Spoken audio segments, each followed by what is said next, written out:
You go into a weekend needing one win to get somewhere. Now you pull off a sweep and are really in good position to go into the postseason.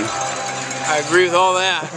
Yeah, no, that's a good weekend. Obviously, really proud of our kids. A lot of guys contributed today. A tremendous job over the weekend, offensively. Clearly, you guys were able to watch some of that. I thought our bullpen did a good job today. Obviously, the last 4 innings, last 3 guys was pretty substantial for us and keeping the momentum in our dugout. But overall, just a tremendous job of growth and improvement for our kids offensively. Really, really impressed and proud of them. Yeah, you got power through the lineup really throughout the entire series. Is this the best the lineup's been right now?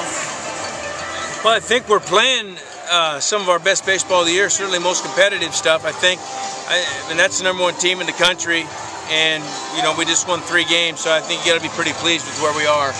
What happened there before the 8th inning with Cole and Neff and all that deal? I just forgot to tell Neff that I told Cole to go in. Okay. That's 100% on me, and I just got excited about the ball game and nothing more than that. Did it seem like a special day was unfolding when Jack hit the ball out of the yard to start this offense? Yeah, I think that's a great place to start, but I think when you get 2 home runs in the first inning, and we've scored 4 runs in 10 or 11 pitches, I think that's a pretty good statement that the kids have shown up. And as opposed to somebody taking 25 or 28 pitches to get through the first inning and us taking advantage of that, I think it was pretty clear that we showed up and we were ready to go offensively. When y'all were 2-7 in the league, how'd you keep the guys believing that they could get to this point?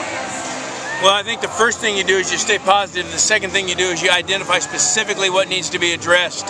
So you're not living in the try harder world. You're living in the this is what you need to do to be successful. And in order for that to occur, besides the clarity of what it is that you need to do, there's got to be buy-in and trust both ways. If the kids don't trust you, it's not going to happen. If they don't trust their teammates, it's not going to happen. If you're a coach in this league, the assumption is that you know what you're doing. Right, I mean, I think that's pretty clear for the most part. And so you've got to identify what it is they need to do, and they need to be willing to take the steps. And it's a tough game. There's a lot of failure, and you've got to be able to temper that mood swing from the kid when it goes south for a short period of time, because it's going to.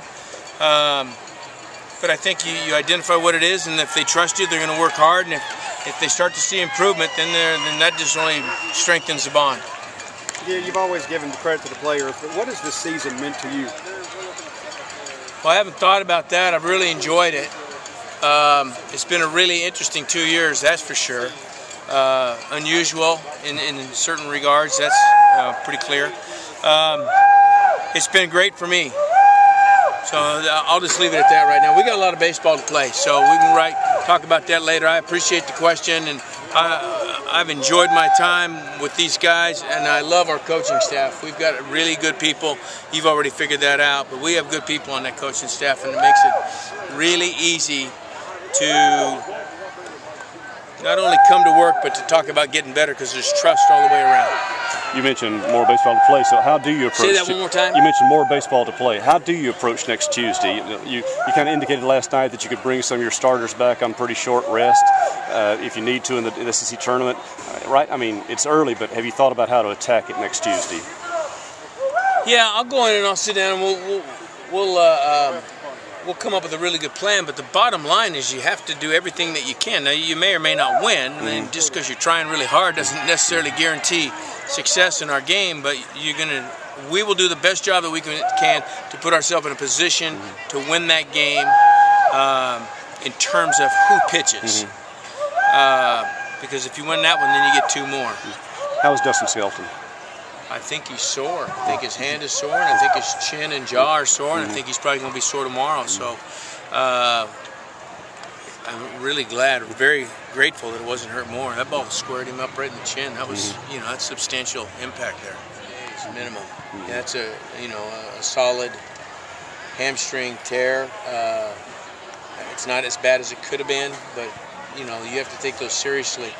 And what you're really not interested in is having him come back too soon and re-injuring it or aggravating it to a deeper extent. And so we'll be careful with him coming back. So you don't expect him to play Tuesday, though?